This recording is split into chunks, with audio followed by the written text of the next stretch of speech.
Okay. We're on. Hello. Sure. Okay, Happy. so we're in our workshop discussion, strategic team, committee of the whole, workforce statistics and public pathways. I'm gonna check in with County Manager O'Connor in case you have something to say, an introduction to the workshop, and then we'll get immediately into it. Thank you. Two good topics to get updates on today, Madam Chair. We didn't get to do a full workforce statistics update last year, so it's a 2-year chance to make sure we looked at that again. I want to give Ann a lot of credit for working across the HR team to do that data while everything else around has been flying, because they're leading a lot of the other, like, COVID-related work that falls on employees as well. And since Noe's moved into her role, getting a framework around pathways, this is the first time where we have a full, if you look, there's a grid you're going to see where every service team is taking on a role around internships, pathways, fellowships. I would just say it's not as far as we want to go, it's not our end vision, but now we have a comprehensive start, which we've never had before. So great start there, and really excited to share this out here today. Well, thank you very much. And with that, I'll turn it over to Ann and Noe. Thank you, Madam Chair. Thank you, Madam Chair, Commissioners, and County Manager O'Connor. Good afternoon. I'm Ann Feynman. I'm the Deputy Director of the HR Talent Team. My apologies, Gail Blackstone could not. But I'm happy to present the Strategic Team Committee of the Whole on behalf of our strategic team and human resources, specifically to address our public pathways progress with Noelana Gates as the coordinator, who has fully been in her role as of April of this year. She was in a dual role for some time, and we are very thankful to her as she transitioned from her HR generalist role into the public. So we're going to flip the script a little bit on you today and start with the public pathways update, and then we're going to move to the workforce statistics overview. That normally comes sometime around April of every year, and this year is kind of late for the reasons that the county manager mentioned. So with that, Coordinator Gates, I'm going to hand it over to you. All right. Well, hello, everybody. Great to be here, Commissioners. So my name again is Noelana Gates. People across the county know me as Noe, so people can call me Noe. We'll just dive right in on the updates for the Pathways program.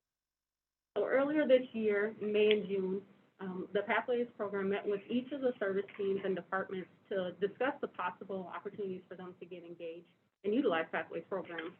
And just as a recap, some of the opportunities are fellowships for graduates, internships for student interns, as well as some of our community members through the Right Track Plus program. The collaborative workforce partnerships that we have, like with Hired and TPL, to do job shadowing or things like mock interviews. And then new possible opportunities to like public ally program, other training programs, and possibly apprenticeships. Lastly, we have the ultimate other opportunities of participating in recruiting events, and serving on panels and information sessions as well.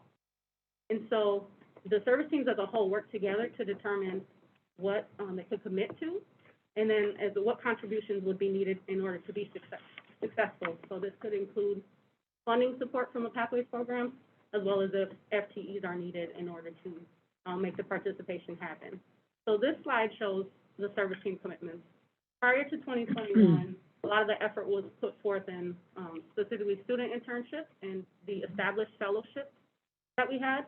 And overall, I'd say that the student internships have continued to be successful, and in various departments utilizing them. And then we've had consistent participation with our progressive internship program, especially with those departments that had experience hosting internships.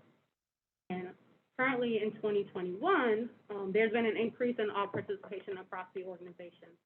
So the investment in the Public Pathways program has definitely positively impacted the organization, not only in the willingness from departments to participate, but also the desire to increase diversity and bring awareness to the overall county functions and the work that we do, and also the desire to further connect with the community.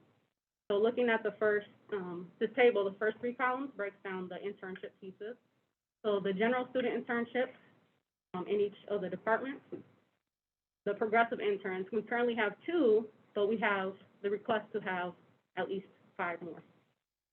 starting hopefully in the fall or early next year in 2022. The Right Track Plus program internship, we currently are hosting 23 interns across the county, and we'll be touching a little bit more in depth on Right Track. And then looking at the next two columns, we have our fellowships. So the continued fellowships which are already established. We have the Finance Fellowship and Environmental Health Fellows. And now we are looking to have a General Fellowship, in which we already have one that we're sharing across the strategic team, and then we have a request to have 3 more in a couple of different areas throughout the county. And then looking at the last 2 columns, we have our workforce partnerships. So mainly in the health and wellness area, partnering with PPL and Hired. And then the other column is just what I've been recently tracking with, assisting with recruiting events, the panel discussions, the mock interviews, and just different ways to connect with the community. Yeah. Go ahead, If you Commissioner. don't mind, on this slide, so one thing that sticks out to me is safety and justice. Just, everybody else seems to really be kind of starting to, you know, utilize this and partner with us, but safety and justice seems to really be lagging. Is there a reason? Does it stick out to you guys? There been conversations around that? I have, so yes, I mean, I would say some of that does, and part of it, I think, you know, particularly with one office, it goes deeper, right? The partnership isn't where it needs to be on a variety of fronts, and this would be another one of those fronts. So it's hard for me to highlight that the sheriff's office, for example, has like a ton here right now. It's an area where there's opportunity though, because like he expresses an interest in diving deeper into communities of color, diverse communities, cross race and ethnicity. This provides opportunity, and I would love to help with that. And there's centralized funding opportunities, so you don't always have to rely on just the department's budget. So I see opportunity there, and something to keep talking about. The ECC has more interest in this space for sure, and that's where Deputy County Manager Scott Williams has more direct, you know, ability to influence that. The one thing I don't know if it shows up on here, no, you know, I was curious. You know, the county attorney leverages unique law, like fellows between 1L, 2L, 3L years, and I don't know that that's represented on this chart. So he does have a number of folks who wouldn't show up here, and that's an important pipeline tool for him, and that's something we could actually improve probably in our chart. Yeah. After. Just, and before I asked, I kind of ran that through my head, right? And I didn't want to make this about the sheriff, right? He takes up enough of our time, but there's other partners within safety and justice, right? That, you know, thinking the county attorney's been a pretty good partner. I'm glad to hear there's some things there that we're not calling, and maybe we should at least find a way to call them. Yep. And help bring him in a little bit more. But I can remember actually the excitement from Scott when we, you know, a couple of years ago about this was, I mean, he has a hard time recruiting, right? And it was like, you know, he was just so excited about this. And that was why I asked this, because I was surprised that we hadn't seen such a higher number here, just knowing within the ECC, the opportunity, the excitement about this just doesn't seem to have panned out. Madam Chair, if I could add one last thing. So what stands out to me is actually slightly different. I thought you were going to give me a different question. The thing that stands out to me is our numbers remain relatively low for an organization of our size. And there's still, like, I think there are actually probably some pathways, fellowships, or like internships in particular, social work interns, for example, and stuff that we don't have a full comprehensive view yet.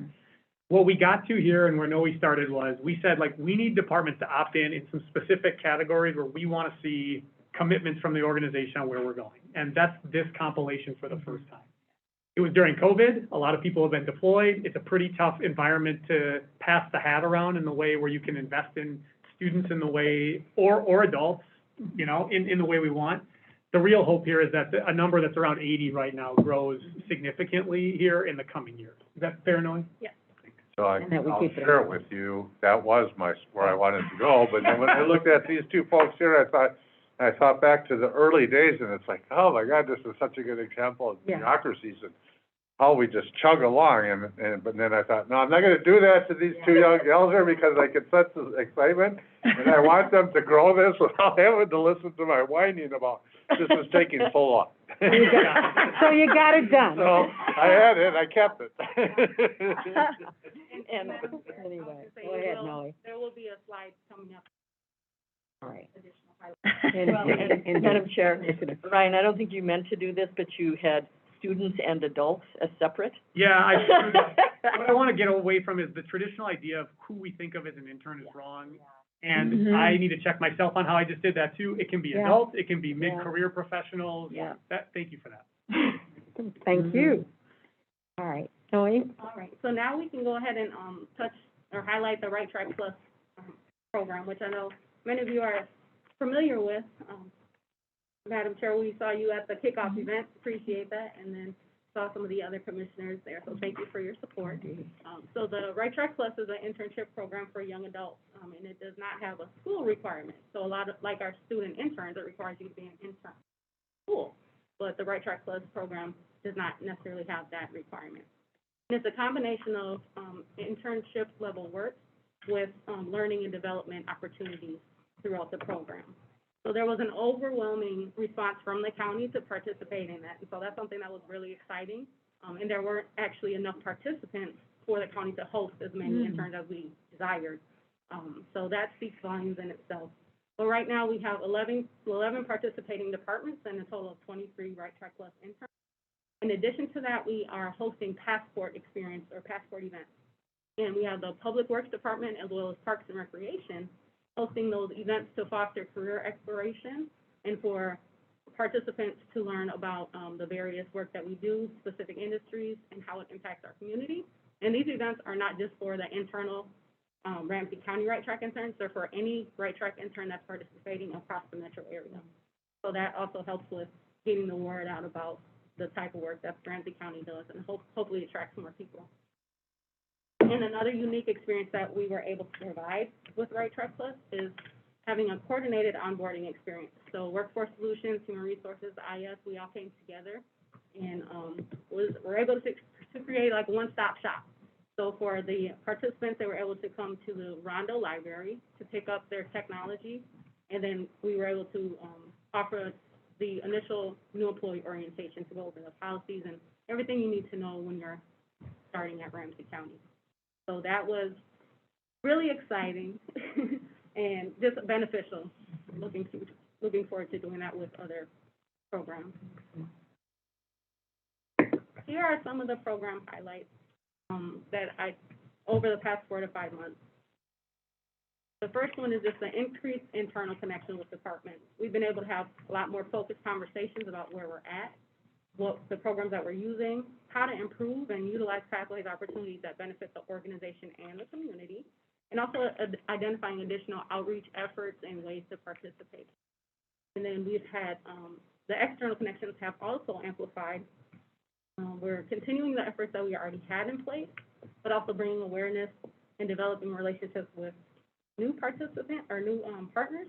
And I do want to call the attention that a lot of these meetings have they've gone beyond just the meet and greet and, oh, it's good to know that you're here, to actually strategizing and figuring out how we can partner to help all parties involved. So Ramsey County, the partner, as well as the community members that will be affected. And then I would like to spotlight working with EAC. So meeting with EAC regularly and including the departments in those conversations. So this has served as that direct connection to advancing the work with community and tapping into the suggestions that EAC provides that are provided by the community. Then finding the ways to bring those suggestions and integrate them in with the fabric of the work that the county does. And one example of that is how closely we've been working with Public Works and Parks and Recreation to develop that pathway into those areas. And I know that it's helping across the organization, but it's definitely been of great assistance with developing our pathways. And then the creation of a timeline, so trying to build in that built-in sustainability, so recurring recruitment efforts each year for preparedness, transparency, and accountability. So everybody will hopefully assist with the ease of participating and committing to the various programs and work experiences that we can offer. And then retention highlights. So one of our goals with the Pathways program is to develop pathways into the county, but also bridge that gap and make the connections to permanent employment. So currently, there are 29 students student interns countywide. 18 started or returned this year. And then if you go down to where the county, in terms of county fellowships, we've had 11 fellows who are currently in their fellowship program, with 2 being in environmental health, 1 in finance, and the 1 in that strategic team. And something that I really want to call out is that 5 of our fellows have been hired on permanently within the county. And that was either prior to or by completion of their fellowship. So I just think that that's something to really celebrate. And I'll add that it's been fun to meet with departments and strategic teams to hear about these success stories, but also feel like it's an area that we really need to focus better on, because it's likely happening throughout the county. For this good news, Just a Commissioner quick, McGuire? just a quick clarification, that's great to hear that.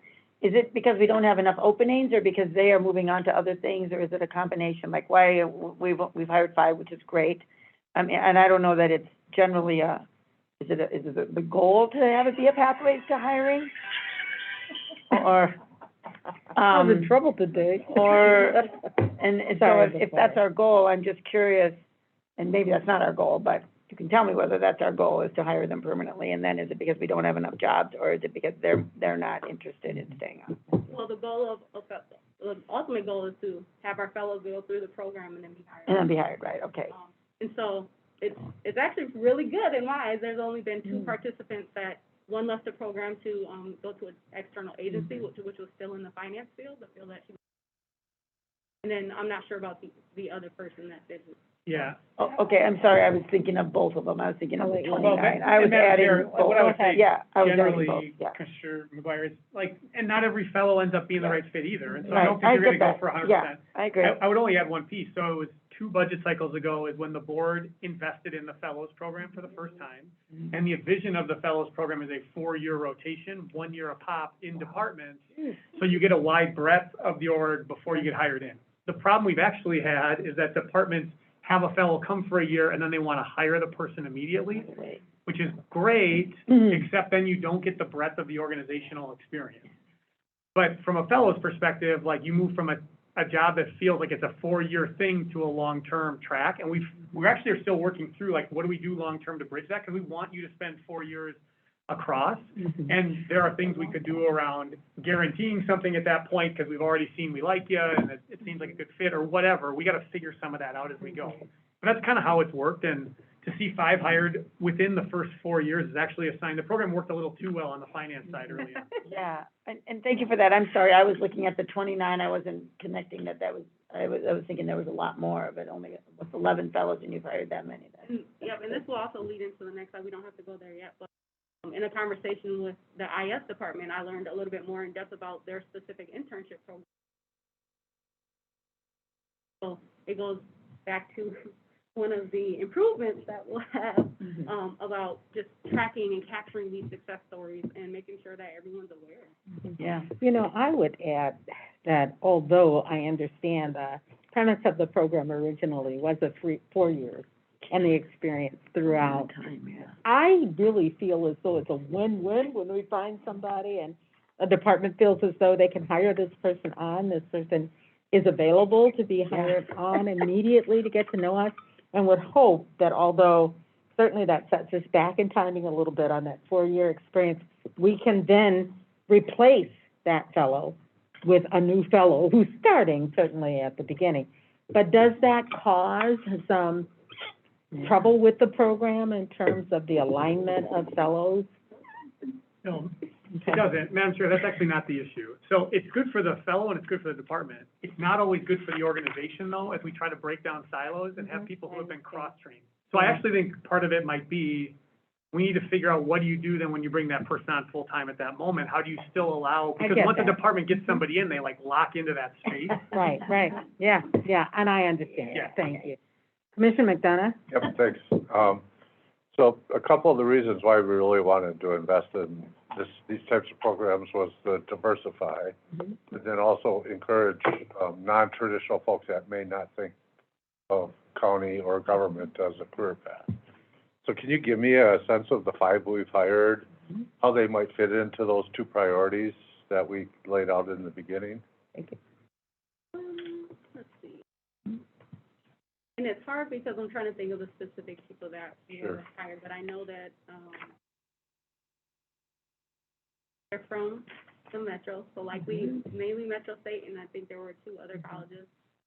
They recently, never mind, I'm not gonna say that, I was gonna say they recently, I don't know their ages, but there is definitely, it was reaching a sense of diversity. And you could get back to us. Okay. But even like the 11, right? I mean, my hope is that, that they're not the traditional, they're achieving the 2 goals we really laid out in the beginning. Non-traditional, and then helping us, you know, achieve some of our diversity goals here.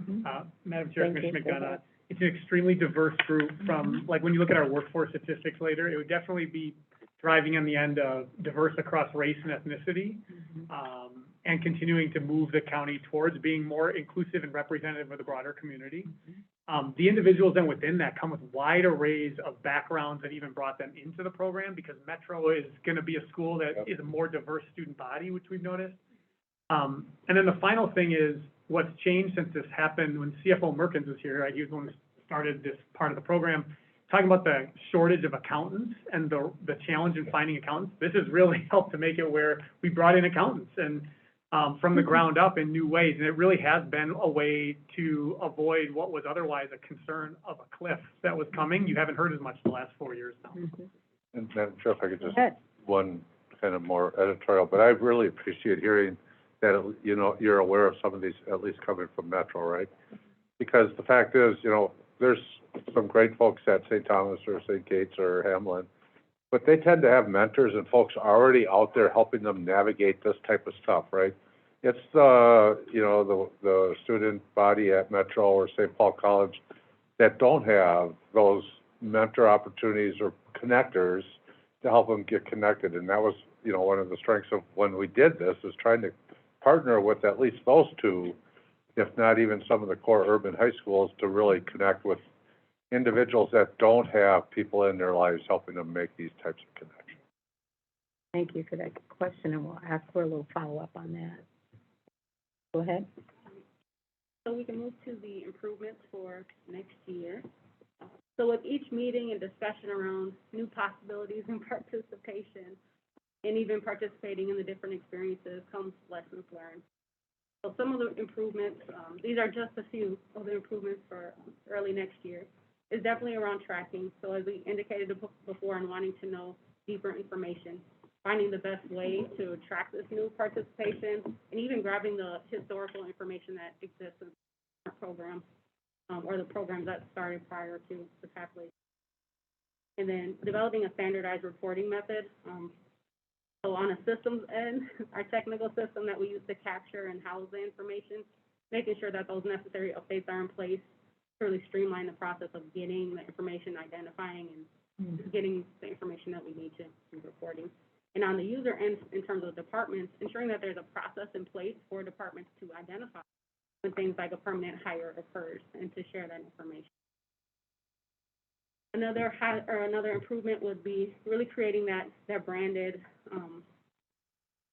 intern and fellow program. So having the branded cohorts for the general fellows and the interns, and being flexible and adaptable around that, creating that regular rhythm that we want in place. So knowing when their cohorts are going to start, when they're going to end, and all of the supporting events that will take place throughout the year. Commissioner Reinhardt. Thank you.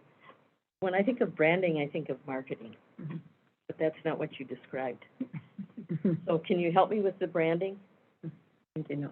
Yes, and so I guess I was just thinking an overall Ramsey County Fellowship, like you are now in the Ramsey County Fellowship, or you're in the finance professional, so. Or you're in the Okay. environmental health, it's an overall county brand. Okay, thank you. Commissioner Mascarcio. Yeah, thank you, Madam Chair. I love this, and I think that branding will help, that if you're in this cohort, even if you get hired on, when there's cohort events, you still can go with your cohort. So you have that kind of connection countywide, right? Because there's something about, I was a class of 2020 or whatever, right, in your fellowship, Yeah. and you hold on to that. So I think that's a really great thing. My question is, so I have this experience because my oldest son just completed his first internship in the summer. He's an intern. Sorry, boring, but he was like, it was like the worst experience Oh, dear. ever. He's like, I barely could get through it, and it they hire interns because that's what they do at their company, but there wasn't a plan. And so each day he came in and they'd give him one task and he'd get it done and then there was nothing, right? And it was like, you know, it's like, you know, you're propping your eyelids open because you're bored. And so they offered him a job, right? At the end of the summer, they're like, you're so great, we'd like to hire you full time. And he's like, I would rather die. It was terrible, right? And he's like, I didn't get any feedback, I didn't get any, you know. And so I'm just thinking about that and how we standardize to make sure when, it's great, departments are excited, but to have a plan and feedback and growth opportunities. 'Cause hiring is a good measure, but in that case, you know, he would have got hired too and would have been miserable. So I was thinking about what does that look like? Yep. And that's something that we've definitely been discussing and working with departments on, and I'll say it's one of the things that I've listed, making sure that we have those process documents and like guidance in place. I will say that with the Right Track Plus program, all the support and the information that we've had, and working with collaboration with City of St. Paul, we were able to further help or guide departments in planning what an internship really is. And so I think that's one of the really great benefits is Right Track Plus was almost like a sample to see, or to help people get familiar with how to provide a valuable experience. We'll be able to build off that, so it won't be brand new to so many areas. So that's definitely still an area that we're gonna plan to make sure that there's more. Right. And a feedback loop for the interns to give that, like, I'm actually really bored, but I'm gonna take the full-time job because it's the income, right? So I think there's gotta be a balance there. It is why the numbers have taken a while to build. Sure. Is because quality out of the gate has been more important than quantity. And there are a lot of organizations that take the quantity approach and figure you'll land on a few, but you need strong mentors in departments. You need a broader centralized way to have a cohort be able to come together. And these were things that were really hard, particularly before we had a pathways coordinator. So thanks to the board in this budget cycle for having approved the first pathways coordinator position, which allowed us to finally put someone in a seat to lead and coordinate this work. Because when it was always everybody's second job, it just became overwhelming to ever take it to scale. And so now you can see the plan to take it to scale. Thank you. And just going back to, just that internal department connection, I have had quite a few supervisors that are like, hey, can you help me with this? Or let's talk through this. So there's a point person or someone that we can at least brainstorm together and figure out what's really working. Another improvement is just that in overall communication. So enhancement around, or discovering and creating ways or the best avenues to ensure everyone knows the happenings. So the way that the county is participating in events or upcoming events, and opportunities for employees at all levels to participate. And also developing a streamlined way for people to sign up and champion opportunities if they would like to. And having ambassadors, I'm so excited about that. That like just really represent the county and what we're all about, both internally, externally, getting people excited to participate and getting people excited to come. We're excited about that too. Madam Chair, I ask for a question? Yes, On go that ahead. note, sometimes we get like, hey, there's an internship opportunity, and sometimes we don't. So if we can be put on that list when it's recruiting time, because we do talk to people, I know I talk to young people that would be interested, but I'm like, I don't know when they come open, but we have fellowships. So if we could get included, that would be really nice. Yeah, thank you. Commissioner Reinhardt. And could you, actually it was on probably one of the first sheets, you had all the different categories. Can you tell me what the differences are? I mean, the fellowships is the 4-year program, right? Well, not necessarily. Oh, okay. Okay, so fellowship is for graduates of a program or those that are coming up on their, really close to graduating. For the finance fellows, it has been a 4-year program. For like the environmental health, it's usually 1 year. I think it got extended. But for the general fellow program, we plan to have them at least start with 1 year. Sorry, 1 year. And then in terms of internships, those are for the student intern is for current students. So typically college students,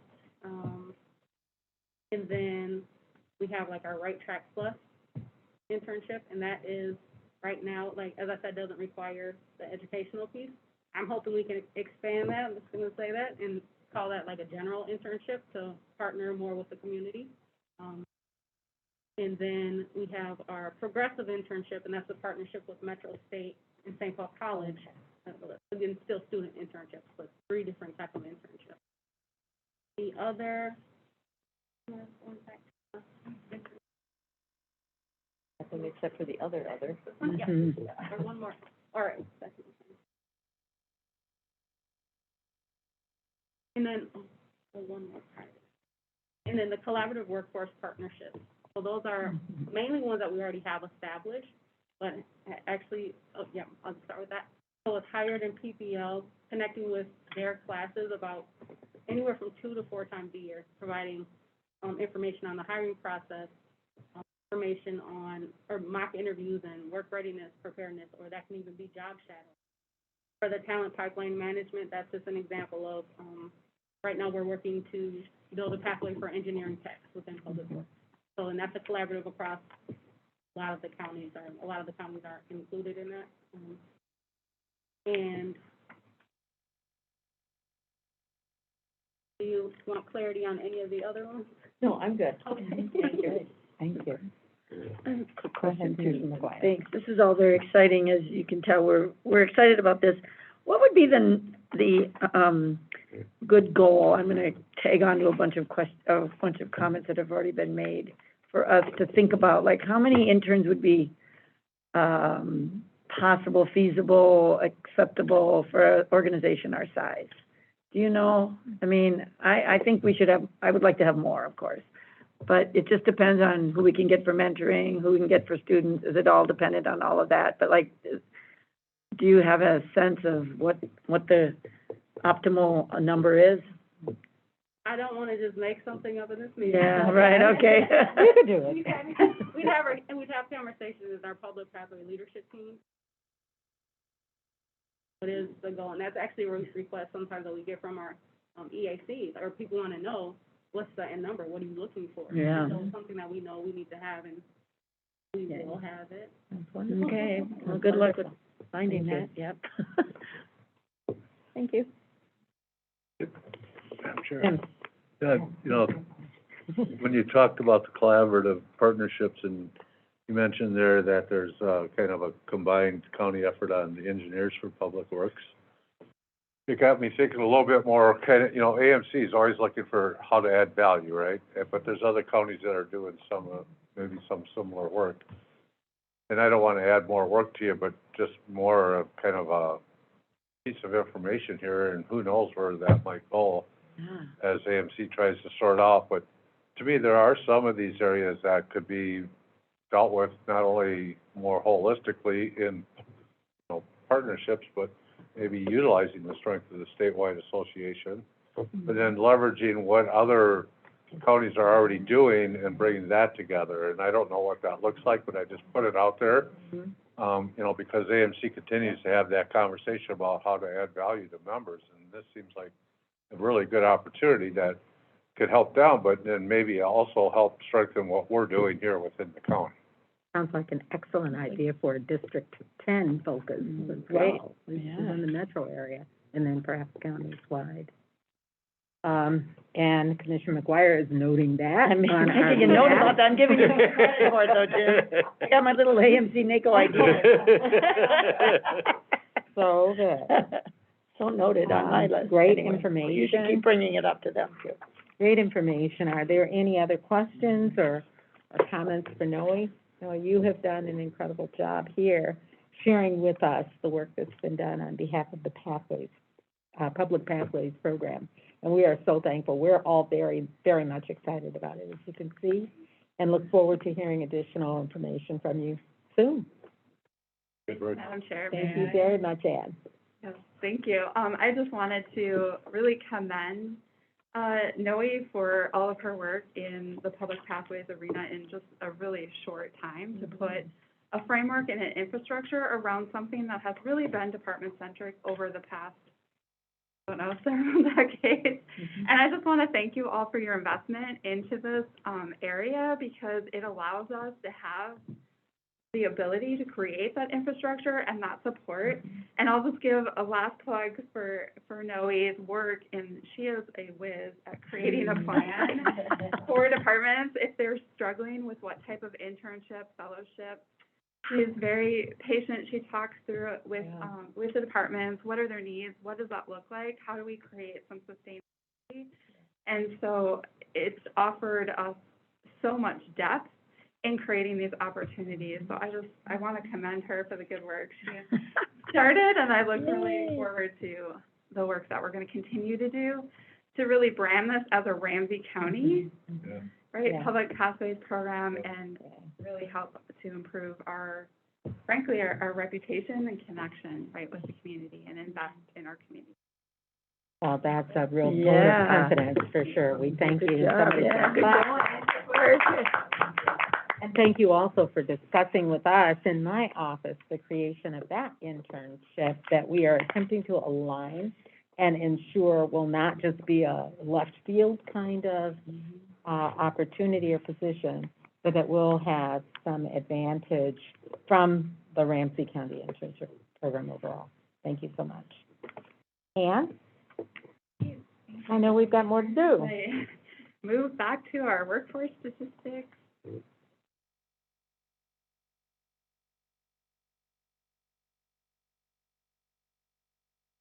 Thank you, Madam Chair, Commissioners, County Manager O'Connor.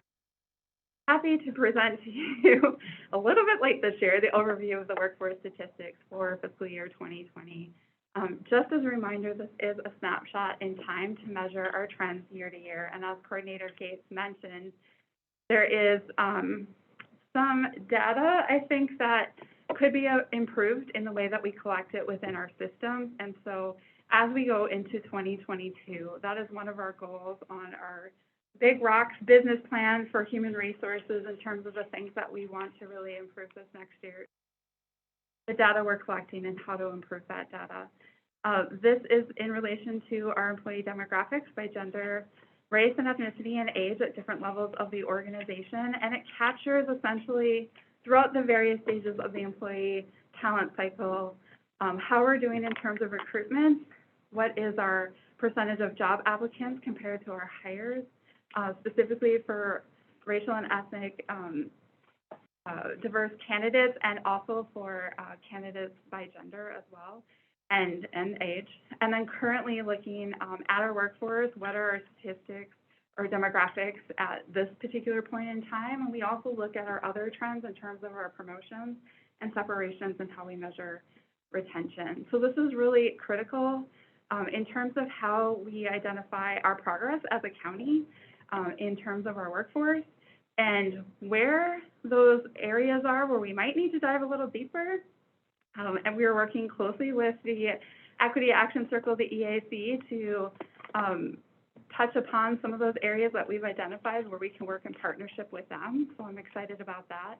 And it also gives us an opportunity to look at where are the barriers in our hiring process, where are the barriers within our work culture, and create strategies at that countywide strategic level, but also at a department level where we identify we might need to. I do want to thank a couple of members on my team in our HR office, specifically Sandra Hawkinson and Tina, who managed somehow to fit this into a really tight timeline within the work that they are already doing. So I am thankful to them for putting this report together. I also want to thank the communications team, and specifically Christine Grill, who helped us get it out on the open data portal so that we can tell our story. So the next slide here gives us a snapshot of, hard to see under our picture there. I don't know if I could move that, but 4,024. 4,024, thank you. So 4,024 employees in 2020 here. Really that average hovering over the past decade around that 3,800. And I would say still probably about 3,800 employees within the county. We hired several 200 plus employees over the past year in 2020 due to the COVID response. And so what you are seeing here is our limited duration employees reflected here. This data specifically includes part-time and full-time FTEs or employees. This does not include our temporary and seasonal workers. We do not have the information, related specifically to that. Go ahead, So to Commissioner. clarify, are the limited duration employees included in the rest of the data too? Yes, Okay, that is correct. Yes, Okay. Commissioner. thank you.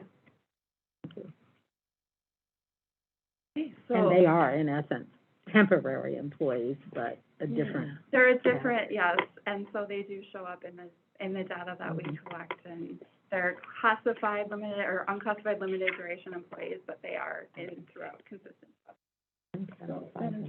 Go ahead. I'm sorry, Commissioner did you Black. give us examples who are limited duration employees? Did I miss it? Yes. Let's So- show that That's the we're- biggest spot. Shelter workers, is- okay, shelter workers, it's not recreation, it's not like ice arena workers, because they go with both golf course and they're hired by Parks and Rec for the whole time, so it's shelter workers. Yes, Okay. that's right. It's mainly shelter workers. Okay. We do have some, folks who work in accounting, some in workforce solutions, some in public health related contact tracing, Okay, and so throughout the county to help with Yeah, this. okay.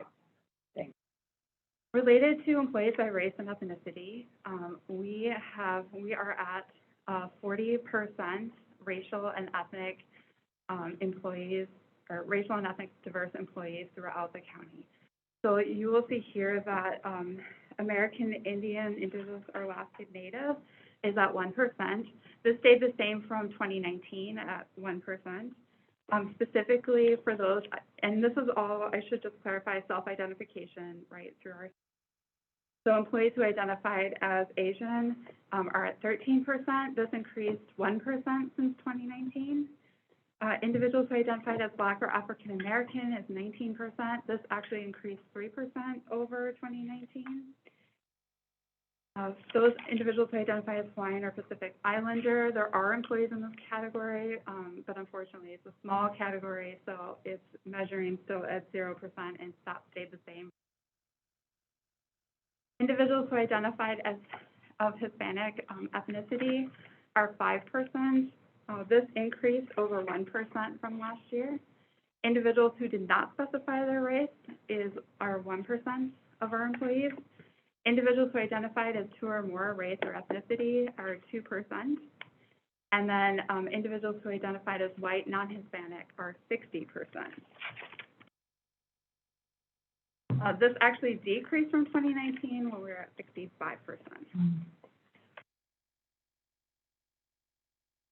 So this next slide shows an increase in our racially and ethnically diverse employees in 2020 to 40%. This increased over 2018 at 34.7%.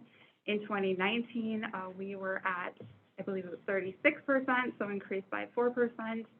And so the county's workforce, when we compare that to the total workforce population using the community survey data from 2015 to 2019, the community survey data shows us that within our community, 33.3% are racially and ethnically diverse.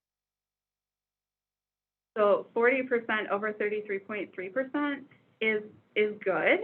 It doesn't mean that our journey is done. It doesn't mean that we still don't have a lot of work to do. And I imagine the most recent statistics have come out through the EEO tabulation, and I haven't been able to dig my hands into those yet. I'm super excited about that to see as those trends specifically in our community increase, but also within the larger metro and the state of Minnesota. So I'm really interested to see where we are in comparison to that most recent data that I believe just came out last week. So this, if I might add, this is really good in terms of the trend that we're on, and that escalation over the past year due to some, I forget what the classification is called, but temporary employees also. Unclassified limited duration. Unclassified limited duration. And it is just really good to see our comparison of our Ramsey County population to the overall population. And not only have we continued to increase, but that we have excelled in this way above the general population count. I wonder if you, as you get the additional information that's coming out, if you will be able to share back with us the disaggregated information based on population also, so that we can see our trends there, as deeper information for our review. Absolutely, Madam Chair, that's a great idea. If I Commissioner could just Castillo. add on to what you're asking for, I have a little bit of hesitation to be too excited because of those limited duration. We did a really good job of hiring trusted message, but at some point that duration will end, and our numbers will revert back to a 3,800 on average employees. So we're going to lose 200, and my concern is that the largest number will be in these categories of color. So we're celebrating a temporary victory, but not a permanent one. And so just if we get those numbers, like of those limited duration, what will that impact be? Both we did a really good job, but now we have to think about what's the long term. Madam Chair, Commissioner Masco, I think it's important not to put a normative anything on it. I just think it's one way to cut the data. We definitely were more racially and ethnically diverse in our unclassified limited duration employees. So that will drive some of it, but the trend will remain the same in terms of growth that we've seen since. I think what's important is, a few years ago, we did not represent the workforce eligible population in Ramsey County. That's a threshold crossed, I don't know exactly what year, I'll say around 2015, maybe a little later than that. However, it doesn't represent the general population of the county, which would be more diverse as you go younger. And it does not represent who gets served by Ramsey County, which in many cases then becomes far more diverse than the overall population numbers. And so as Ann says, like, it's not really, I think there's always this desire annually to put a normative judgment on good or bad. And clearly, if you went backwards, that would be something that would be clearly not good. What it really means is this is where we now stand, and the work continues going forward. Commissioner McDonough? And then I would just add to that, and I totally agree with both those, but, Tony, you mentioned, the disaggregated numbers, because you go back to your previous slide, and, this one, especially in the Asian community, that's a big deal, right? Because there are a lot of people, a lot of different parts of the Asian community that are just totally left behind, and other parts that have integrated and are quite successful. Without disaggregating that, you don't see that, right? And I don't know, but, I suspect if you take our total number, we can feel good about that, but I suspect our Hispanic population is probably greater than 5% in Ramsey County. I don't know, maybe it's not. But we need to start aligning and taking a look at that, the Korean population, the Somali population, disaggregating that so that we don't have these false celebrations when we've got huge parts of our community feeling like they're still left out. Absolutely. Yeah, thank you very much for reinforcing that. Commissioner Reinhardt? Just a random thought. When we talk about the people that we serve, and the reality is we serve everyone.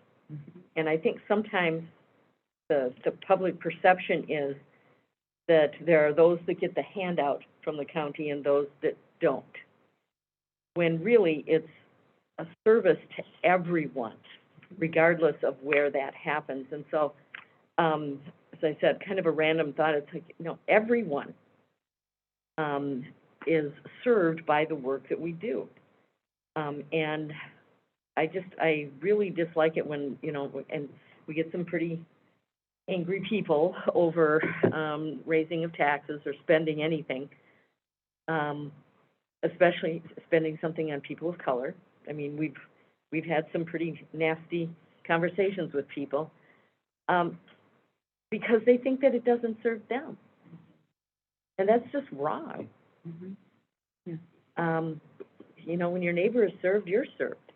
Even if I don't have to, cross my fingers, thank God, I have a job, and so I'm not likely to need financial assistance. There was a time in my life that I did. And so I guess it's kind of the us versus them mentality that seems to have gotten stronger. As public servants and public service, everything, and that's raising people up together. Now, access to services, and I get that, because also the statement of, well, that's for everyone. But the access to the services that are needed helps everyone, even though it helps some more directly. I don't know how we solve that, but it's just upsetting to have people saying things that are so outrageous when, in fact, you know, it is to raise everybody up. Mhm. Thank you for underscoring that.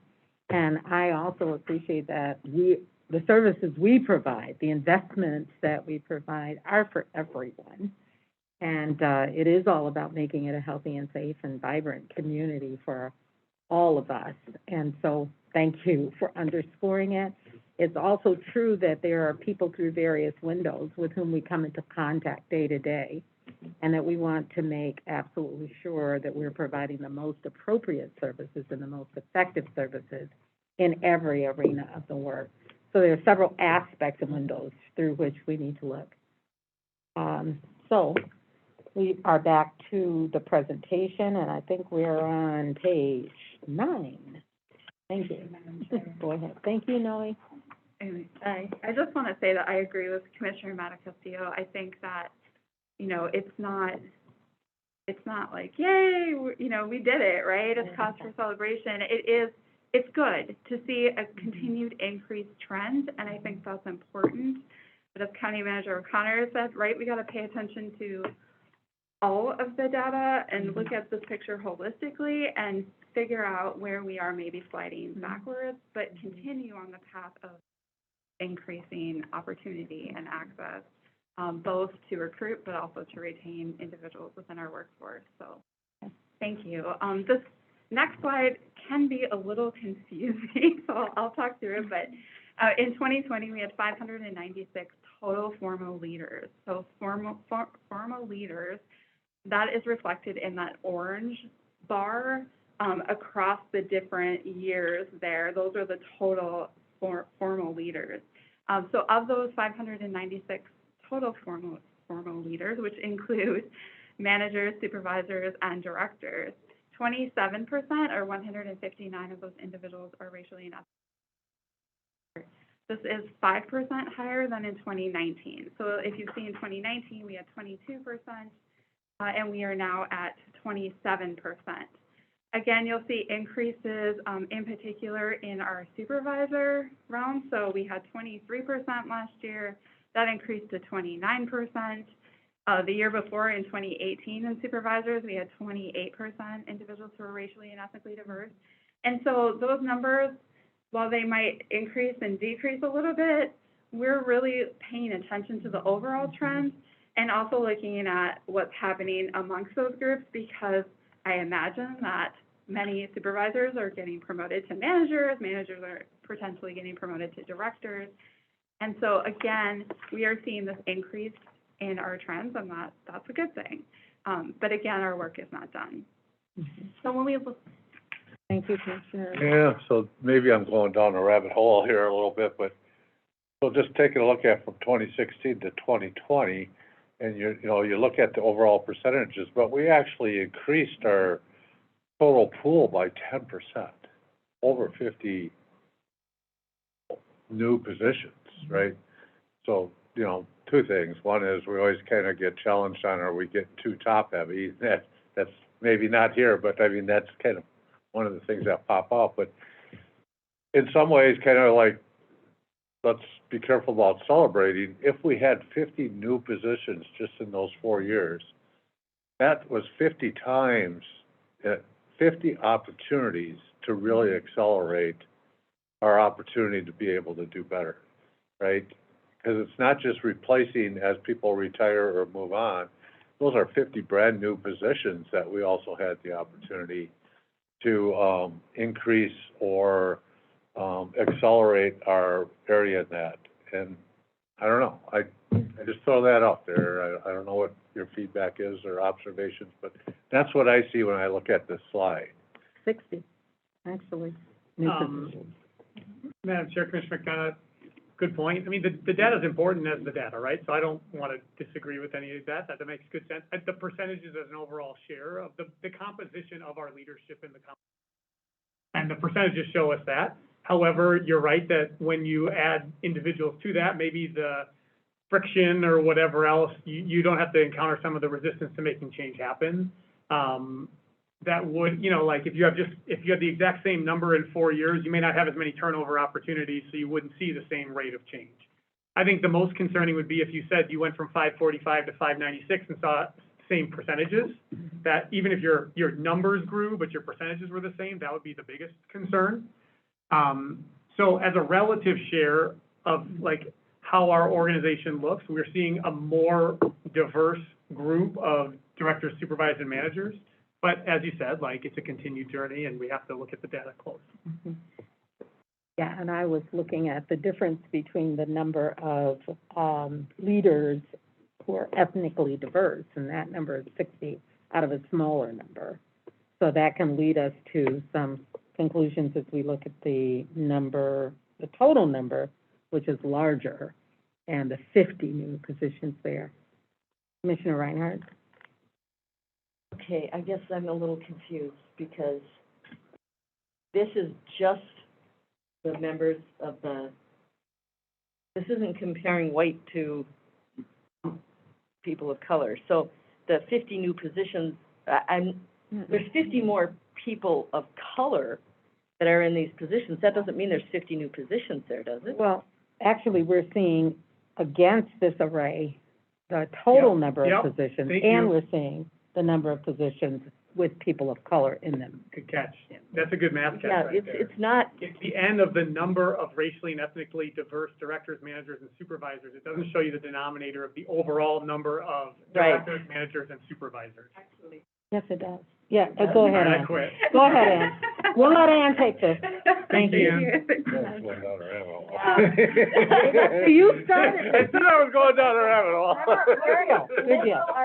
No, it's important that we reflect on this and its meaning. So, Ann, would you please correct us all? Thank you. Madam Chair, thank you. So you'll see the numbers at the bottom where it says 2016, the number equals 545. So there were 545 total director, managers, and supervisors. Mhm. Of those, what the orange bar reflects Oh, is yeah. that 17% okay. were individuals who are racially and ethnically diverse. In 2020, that number has jumped up to 27% Okay, Yeah, of the total, which is 596. yeah. So, and then the black bars represent the percentage of directors. The numbers indicate, for instance, in 2020, 15 of our directors were individuals who are racially and ethnically diverse, or 20% of all directors. And that directors is a, You know, I wasn't looking at I read it, but it didn't comprehend.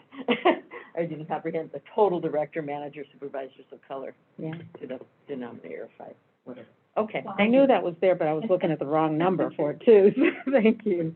All right.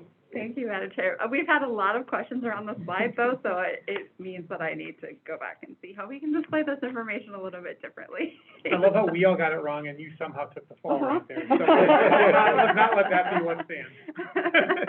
I like that.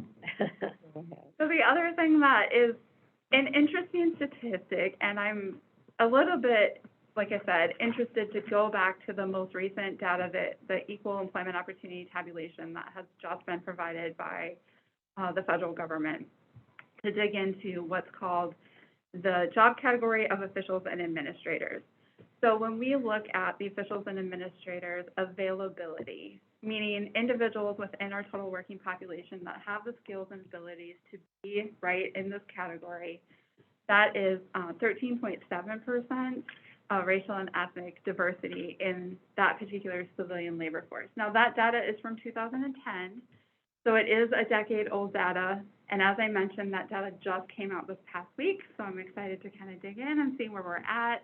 I assume that we're still ahead of it, but excited that that we'll have better data to be able to compare this information to. So, of these formal leaders, so of 27% of our racially and ethnically diverse leaders, another good statistic to take a look at is that 61% of those leaders are women. So 61% are women of color? yes, yes. Email. Okay.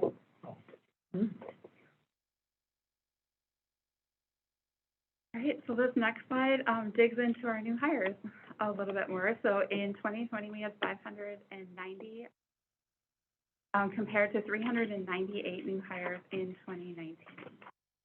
So of those new hires, 61%, or 359,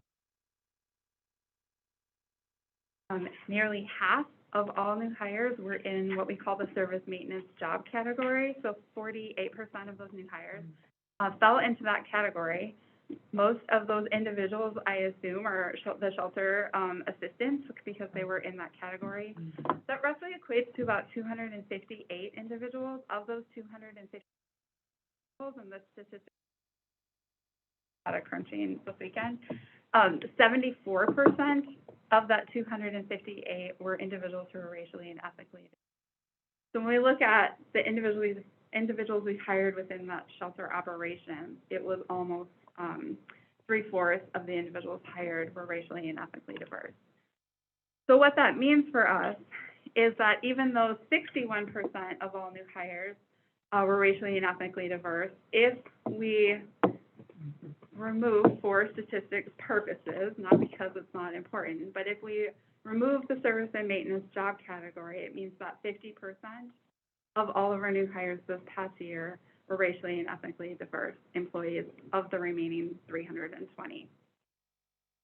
So if we look at our job applications, so it's important to look at the ratio between racially and ethnically diverse applicants versus racially and ethnically diverse hires. When we look at the over 17,000 job applications we received in 2020, 95% of our applicants actually identified their race and ethnicity. That is really good data from us with which we can draw from. And of those job applicants, 48%, or almost half, identified as individuals who are racially and ethnically diverse. This is compared to 46%, so it appears that we are potentially reaching more people. That is a good thing. Of our job applications, 3.5% identified as veterans. As a former veteran, I would love to see this increase and for us to pay a little bit more attention to this. So that's one of my goals this next year. But again, so if we compare the 48% of our job applicants who are racially and ethnically diverse to 61% of our job hires, that's good. That's where we want to be, right? We want to be ahead of that, or equal, or ahead. And even if we did remove shelter operations, we're still at 50%. Now, that is less than last year, though. So in 2019, overall, we hired 57% racially and ethnically diverse candidates. So it's, again, a trend that we really want to be closely paying attention to make sure that we are still conducting broad outreach, making sure that our hiring practices are not providing barriers to anyone. And on the veterans question, do we know the percentage of veterans in the workforce, in the community, with which we could compare then? Thank you. Thank you, Chair Carter. The last I checked, when I used to do this for a living in a different career a year and a half ago, we were roughly at 8% veterans within the state of Minnesota. And so, again, that 3.5% number is something that I think I would love to keep working on. Commissioner Reinhardt. Well, and actually, that was one of my questions also, and I lost it. What was it?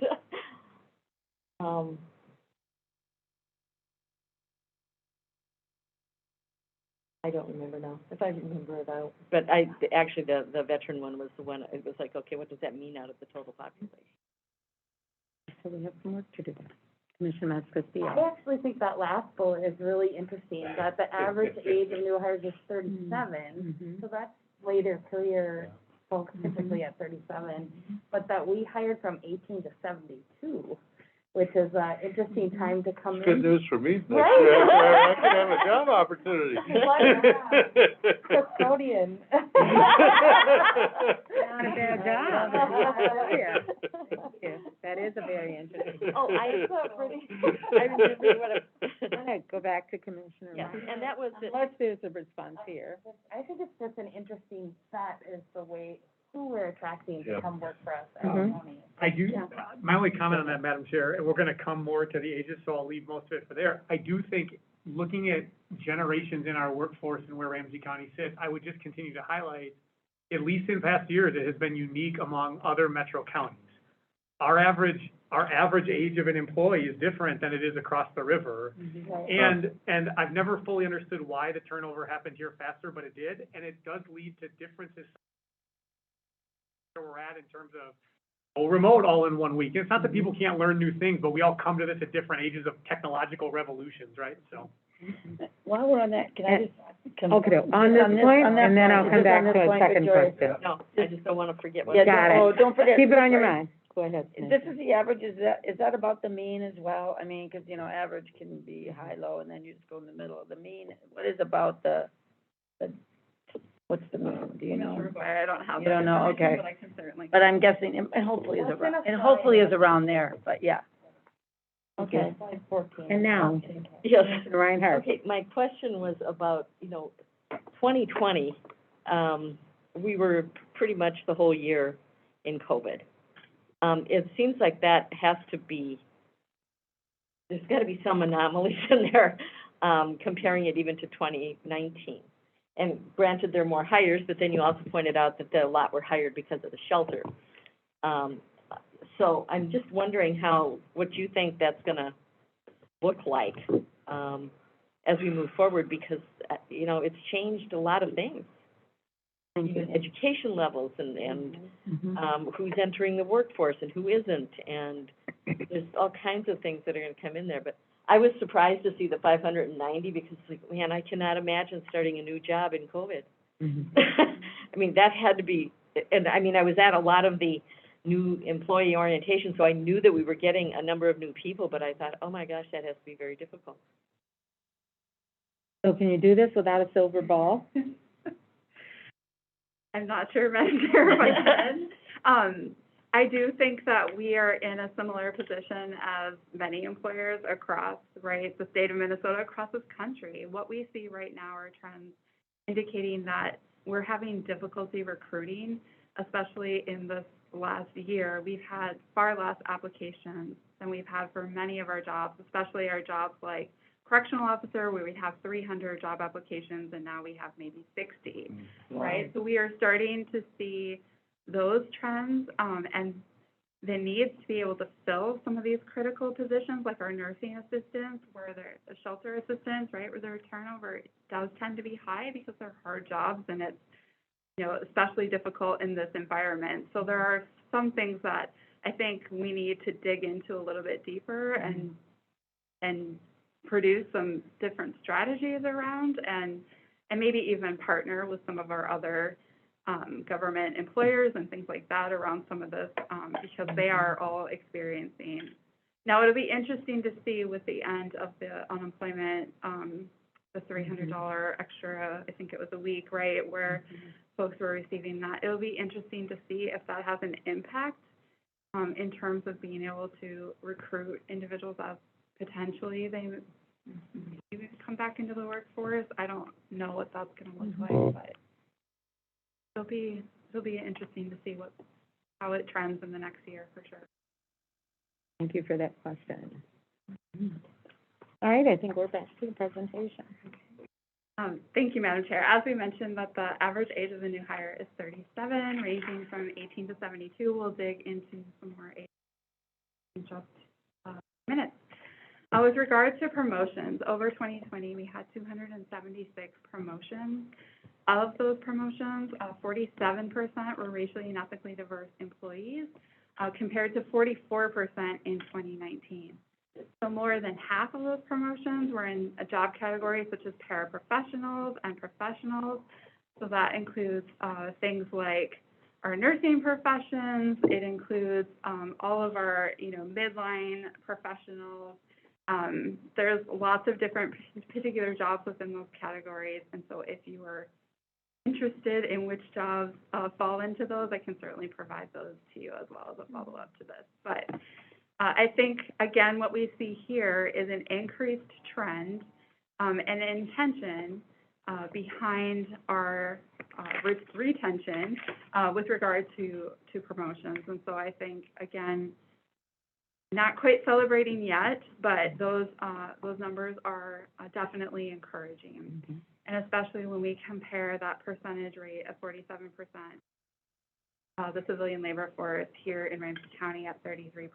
Again, those numbers are encouraging.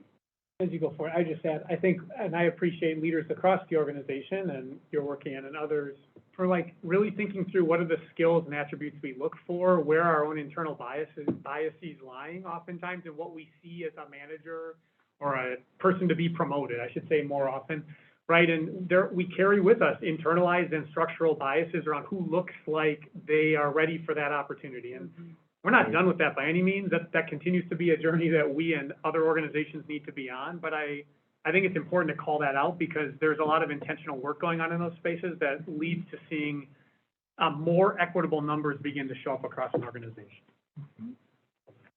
Manager O'Connor. I also want to say, I mean, the intention behind diversifying panels, which happened before I think has been a big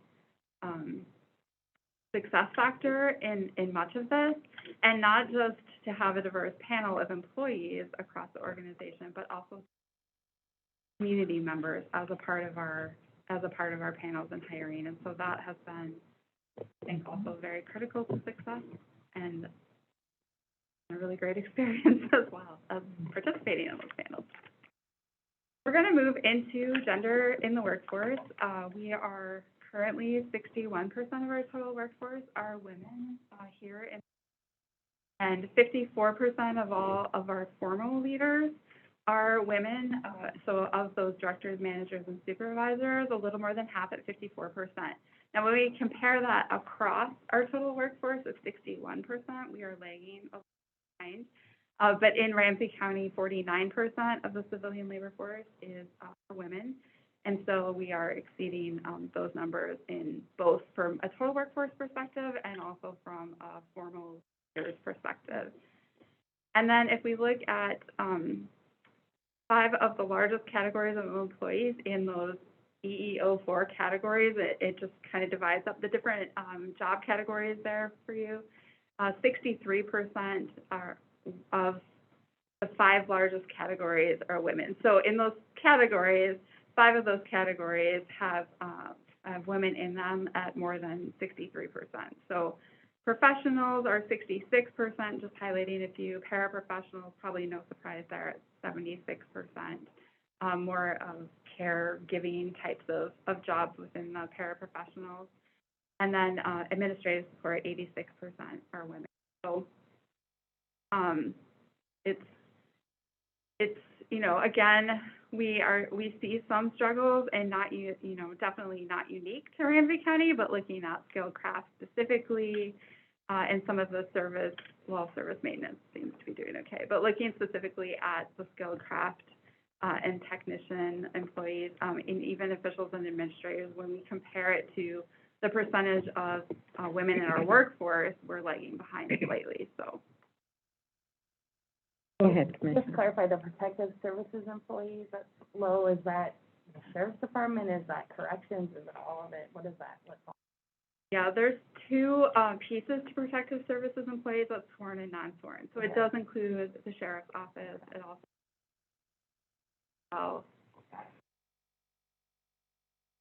Just maybe more of a question, just, we, are looking at this, because, as I look at this slide again, one of the things that, kept coming up in my mind, and I don't know if it's accurate or not, right? I just don't know, is do we have an issue of actually attracting males into government service type work because we're seeing such high participation by females? Or is it just so driven by the administrative support employees? Again, a field that's always traditionally been women, where we got to maybe do some work to maybe get men interested in that. But I just throw that out there. Is there this thought or potential here that we're just not attracting men into government type work, where we're serving public service type work? I don't know the answer to that. I don't know if this slide helps us determine that, or if that's something that should be on our radar as we're looking about certain cohorts to make sure we're representing the community, but for, providing that perspective that might not be there, And it seems weird for me to be arguing about that, because typically it's the men that dominate, and we're trying to bust that barrier for years. But I'm wondering if, especially some parts of public service, we've actually got the opposite is true. Thank you, Commissioner McDonough. I would say that 2% of our workforce actually is in the health and wellness area.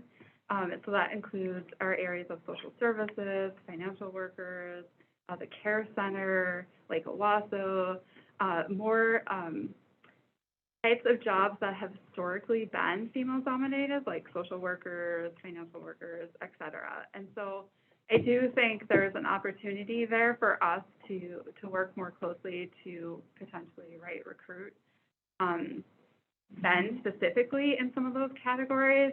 And our administrative support employees are actually a small number of employees within the county, so it's definitely not dominating there. But I would say within those professional employees, those areas, specifically within health and wellness, we have the majority of women there. And so that is probably leaning us a little bit in that direction. So, Madam Chair, if I could, so I think, if I'm hearing you right, maybe two things are happening. One is potentially, again, not to celebrate too early, because our numbers could be hiding some issues that we need to peel back, right? Because we have some areas that are traditionally women-driven, pumps up our overall numbers, so we could say, oh, we're doing really good overall, but we're not really doing good overall in traditional areas where women haven't been able to break through. Mhm. Yeah. And Madam Chair, I only have one part, which is, and in the state's most diverse county, where we know that, statistically, men of color are those most impacted by things on your record, there are untapped talent pools that we need to think about that could be a part of where we go forward. And I think there is opportunity there for us to really bring our values across our work and the broader structural conversations specifically to bear to ensure that at the end of the day, you want to have a welcoming and inclusive organization that everyone can apply to and work at, similar to our vision around who walks into a building to be served in a service center. And we have work to continue to do in those spaces.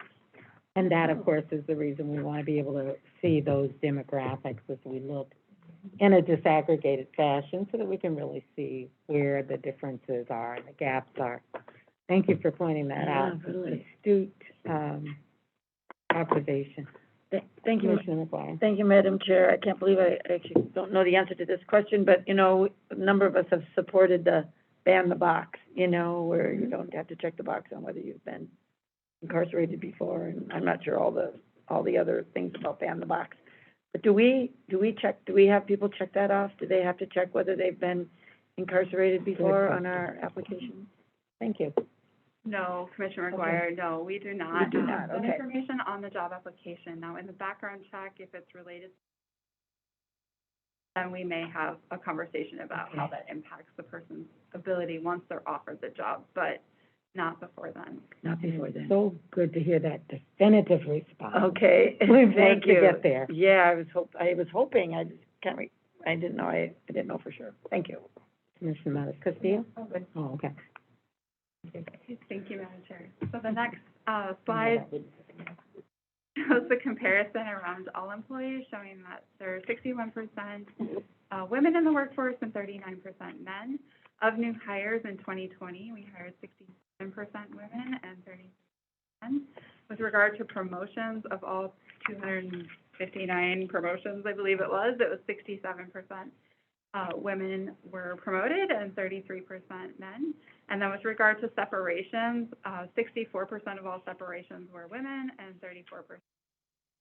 So again, trending really closely to our workforce availability within our workforce. So I don't necessarily see any difference here. It all, looks to be about right. So with regard to employees by generation, this is just, generations are so fascinating to me. So we do have individuals who we consider to be part of the traditionalist or veteran generation within the workforce, so less than 1%. 22% of our employees are what we consider to be baby boomers, so those born 1946 and 1964. Individuals of Generation X are now our largest generation. I believe we've seen that turn the tide in the last year or two. So Gen X is 42% of our employees. Millennials or Generation Y comprises 34% of our employee population, and we are now seeing Generation Z enter the workforce. So 1% or 44 of our employees identify as Gen Z. So again, the average age of new hires is 37.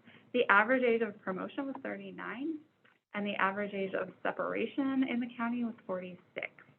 So we do see the average age of new hires trending downward, as well as the average age of promotions. And then separations have also trended a little bit. We're seeing a younger, slightly younger generation, or slightly younger workforce.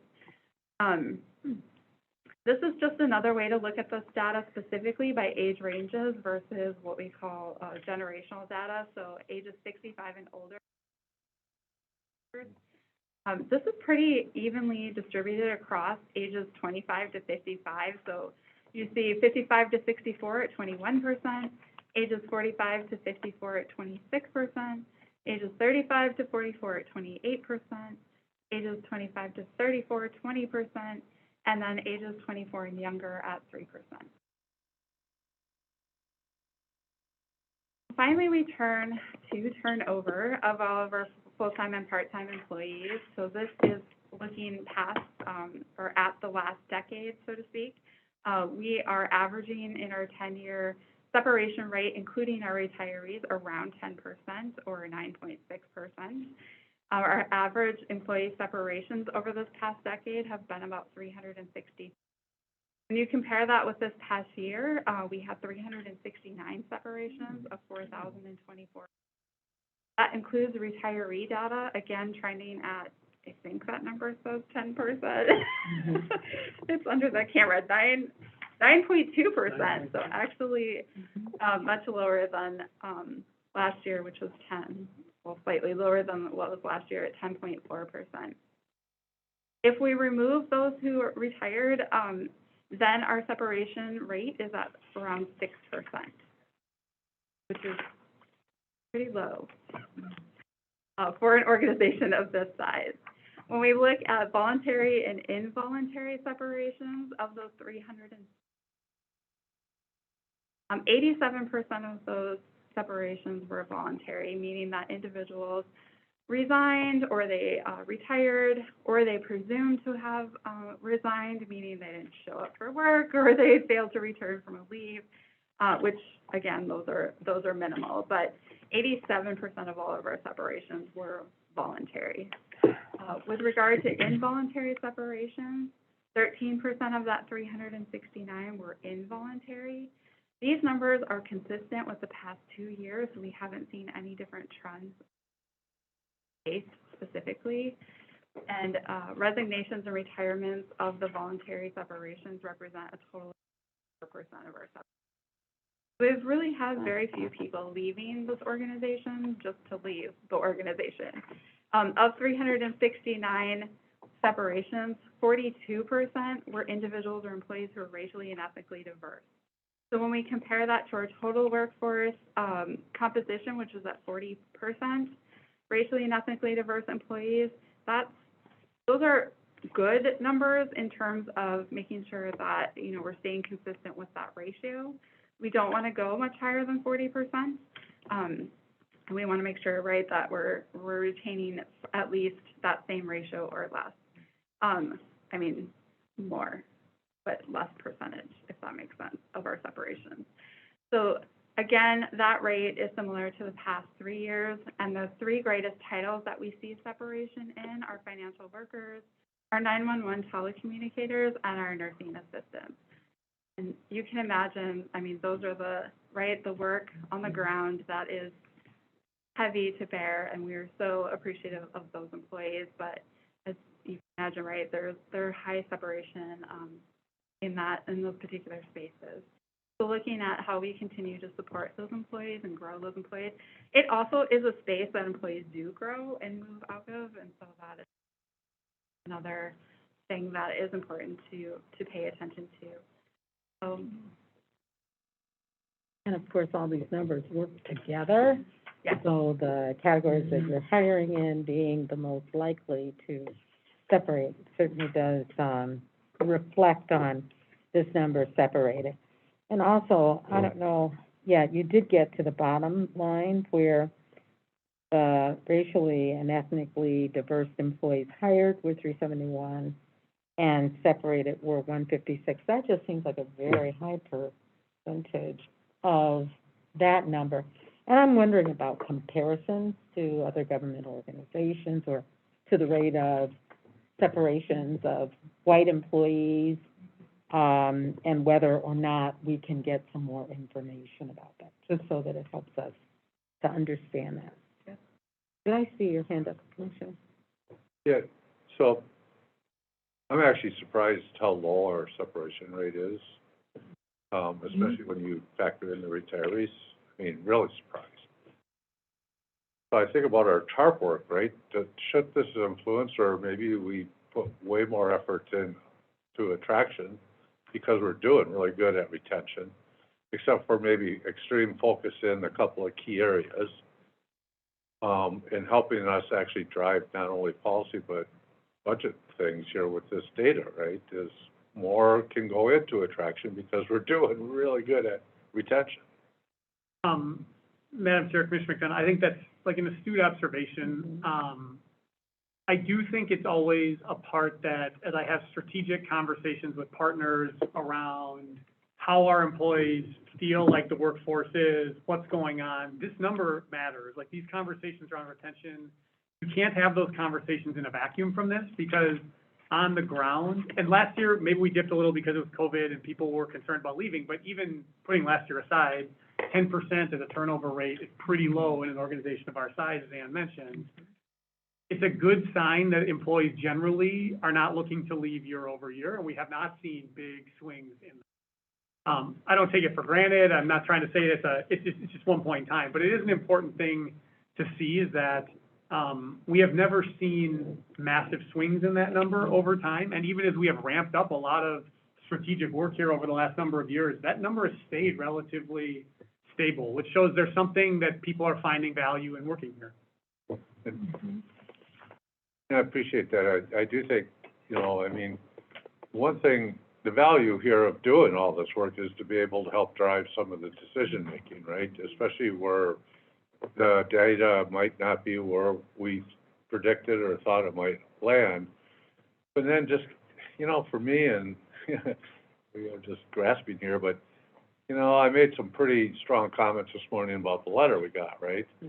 I mean, people don't stick around if pay and benefits aren't meeting their needs, right? I mean, they don't. I mean, that's a driver, one of the drivers of, you know, leaving. You know, an unhealthy work environment certainly is going to be probably one of the biggest drivers if you're just not happy doing the work. But pay and benefits will drive that decision-making process. And so kind of, again, making sure, you know, we're looking at it holistically, and having some confidence that we are doing right by our employees for the most part, because this data would tell us different information if they didn't think we were doing right by them. Thank you. Commissioner Mariscal. I want to go even a little deeper. So we talk often about the greatest separations are in FAS, 911 and nursing. And I totally get 911 and nursing.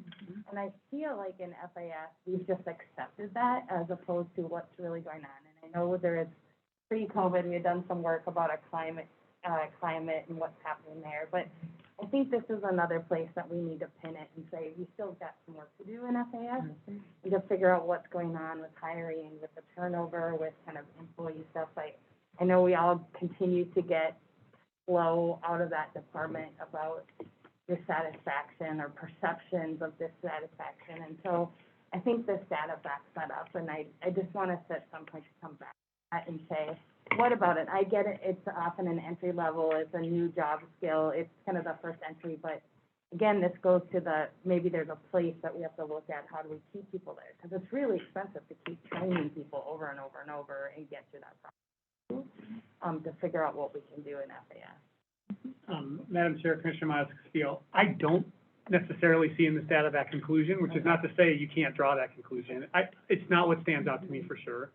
I do think a lot of it correlates to level of wage earned, and that's one of the lowest wage earning jobs in the county. And I think we should be always thoughtful about that.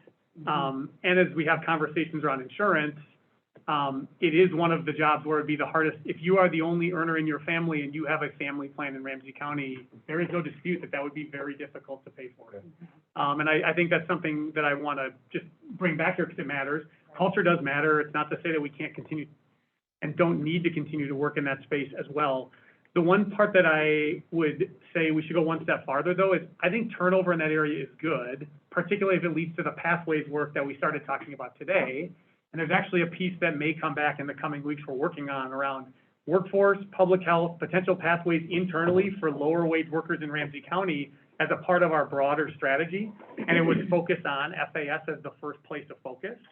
And that's been something the department's working on, and we're not quite ready to bring something forward, but I clearly just sort of brought a little bit forward. And it's all around the idea of we don't want to lose workers because they see a dead end. And that is a challenge that we do face.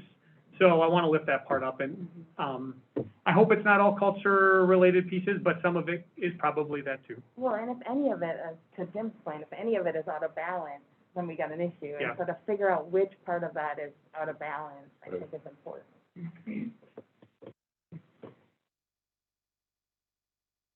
Oh, I'm sorry, Commissioner Ryan. I have a really crazy question here. But, you know, sometimes we look at like sales tax is disproportionate, because the things that you need are the things that are taxed the most and stuff. When it comes to health insurance, how difficult would it be, I mean, because we know what the overall number is. What if we somehow tied that as up to a percentage of your income?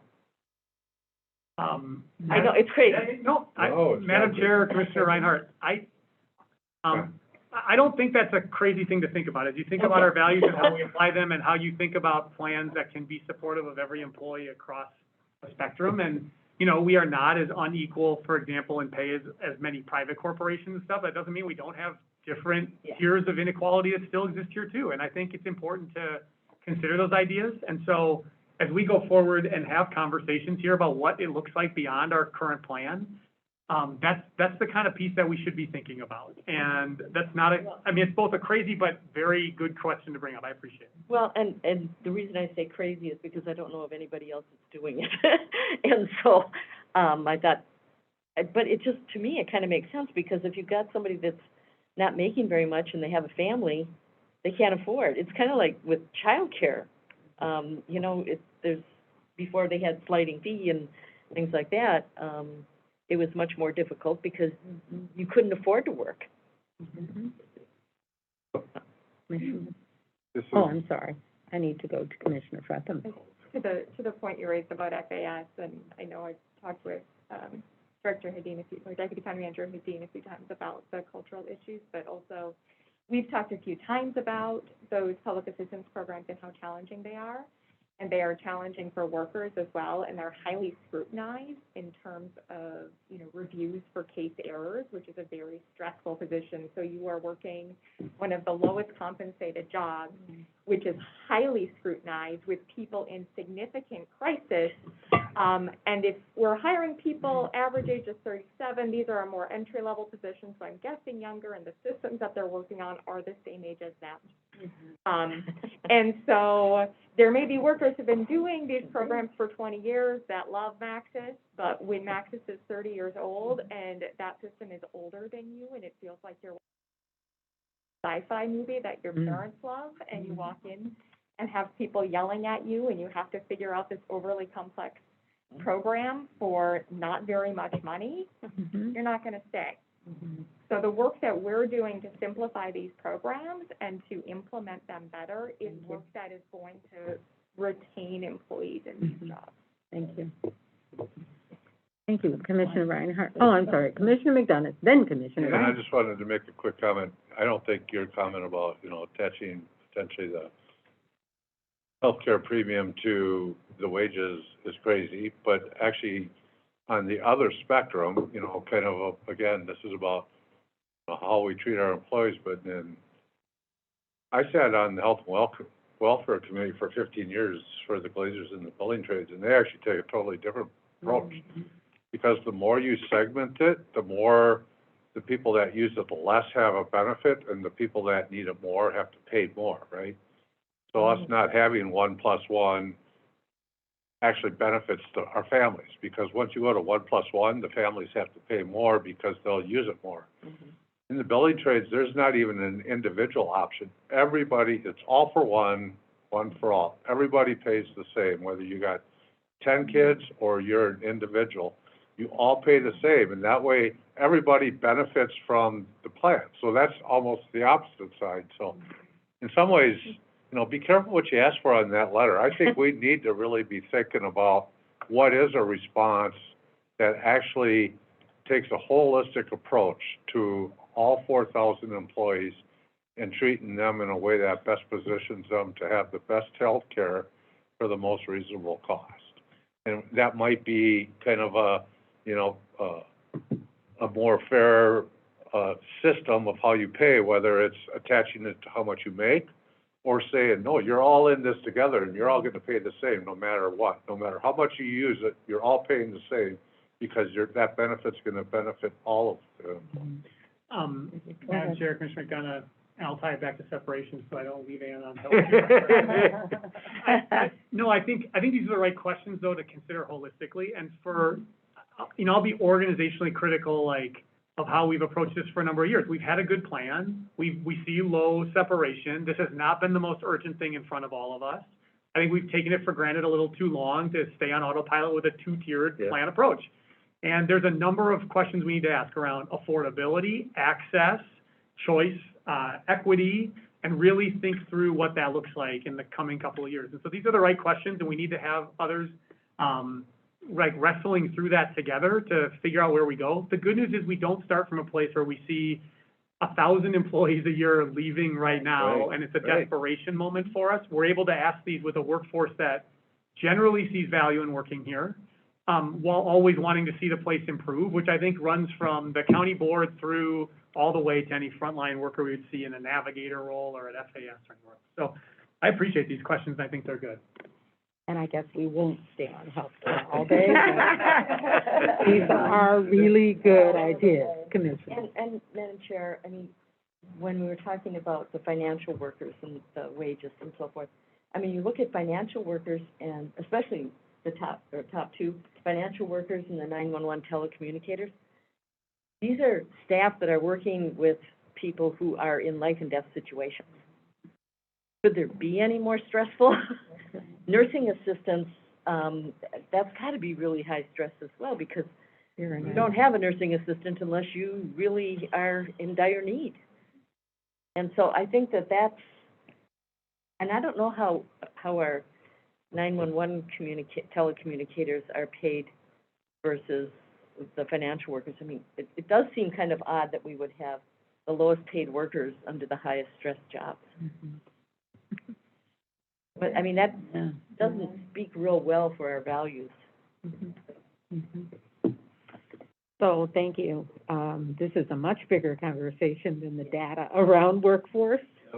And it is one that we will continue to reflect on as we assess the manner in which we are working with our employees. But I'd like to give you the opportunity to get back to us that information. Thank you, Madam Chair. I think it is definitely, Commissioner Reinhardt, an opportunity for us, especially as we proceed with the Gallagher work and looking at about how we address some of those issues. So thank you for that. Related to just a national statistic that I was able to find, when I do look at our separation rate, and it's, 6% if you take the retirees out, looking at nationally across the United States in terms of what an average turnover rate is when you look at organizations, it roughly runs about 17 to 18%. Oh, and so we are trending significantly under that. And so there are some things I think that are both potentially good and bad about that, right? But overall, I think it speaks highly of where we are as a county. And that's nationally for all categories of work, or is that for government? All for county? categories of All work, categories yeah. of work. Thank you. Be interesting to know. When we look at separations by race and ethnicity specifically, what this top trend line tells you is the number of separations, so 369 in 2020.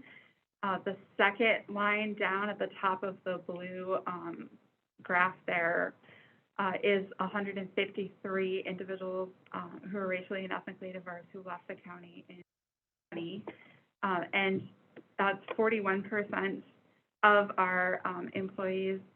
And so again, if we compare that to 40% racially and ethnically diverse employees across the county, it's trending. So you'll see that in 2011, it was 21%. That has trended upwards to 41%. But again, it's because of the increases in. So we are staying right about the availability within our workforce, and so that's good. What we don't want to see is a spike in that, or we don't want to see.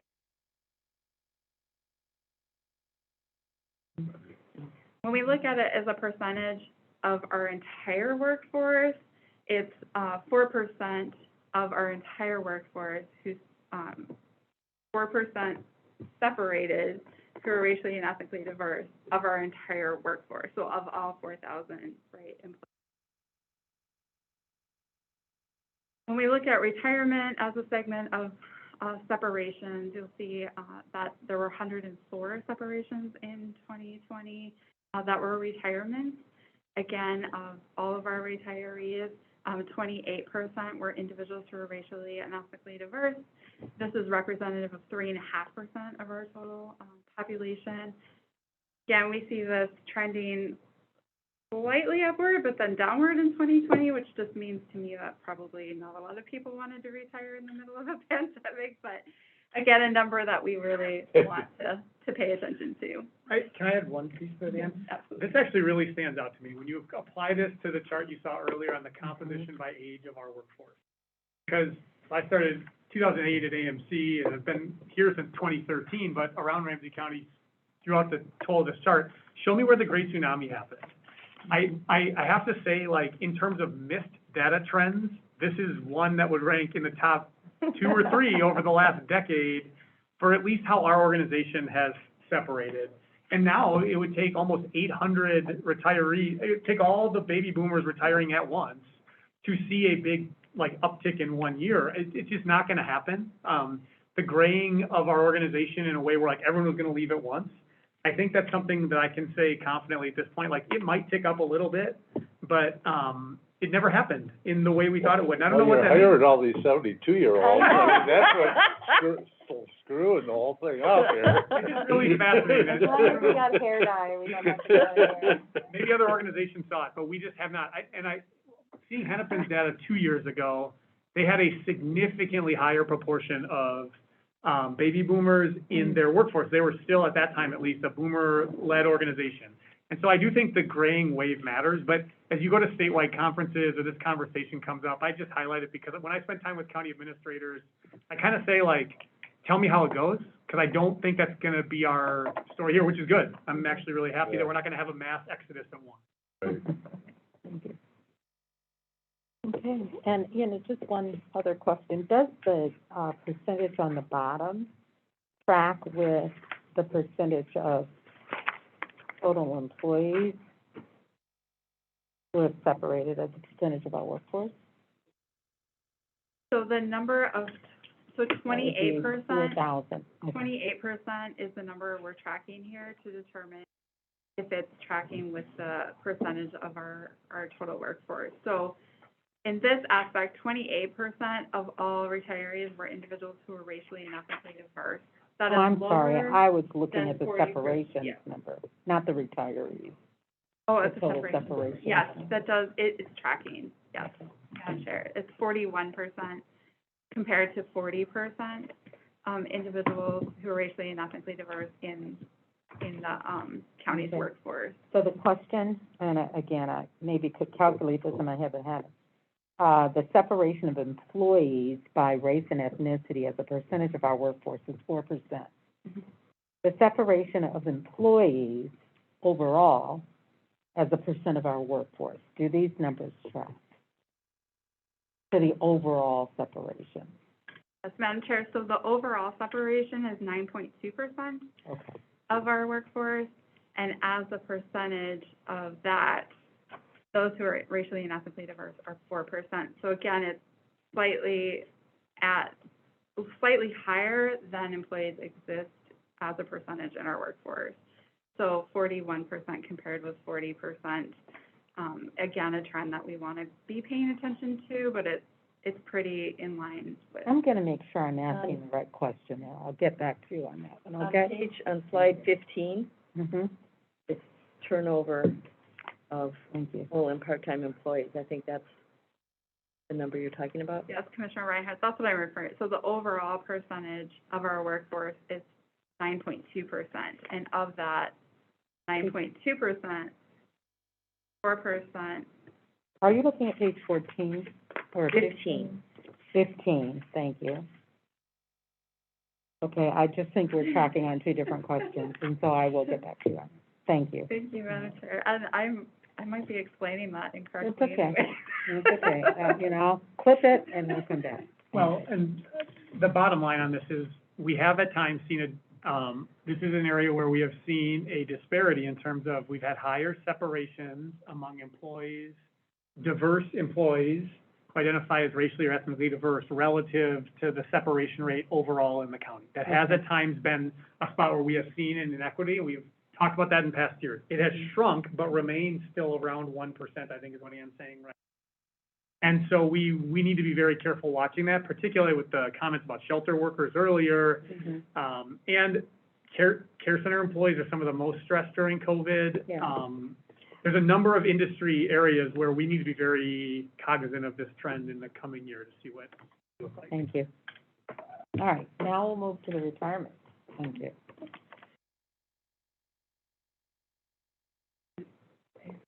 I talked about this slide Yeah. already, Yeah. but. Sorry about These are that. the retirement- Now we'll move to the other question. Okay. Anyone have any additional Yeah. questions? I got a whole list here for you. Yeah, so you have a whole list of. No, I'm good. I just need the troublemaker. Thank you, I appreciate that. Thank you for all of the information. It has been very informative and certainly opens our eyes to what the impacts of our workforce data and information in the Public Pathways program are. On the Public Pathways, we had a couple of questions and just wanted to reinforce that Commissioner McDonough asked about achieving goals for inclusivity and wanting to know a summary of how the Public Pathways were assisting us in those goals that we had identified ahead of time. In the workforce statistics, we have asked for disaggregated data, particularly for race and ethnicity and veterans, and also, you know, across the board for hiring, promotions, and separations, of course. We talked about retirement and hiring trends, and just a question there as to what you're seeing. Thank you for what you shared with us, and if there's any additional observation in that area, we'd appreciate it.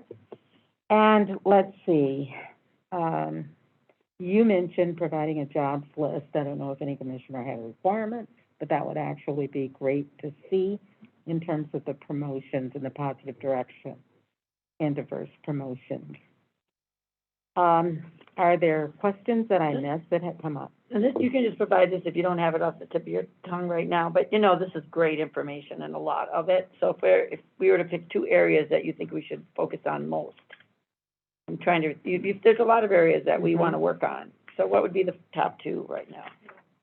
For me, I think the top two are related specifically to a retention of those particular job classifications that we just most recently talked about.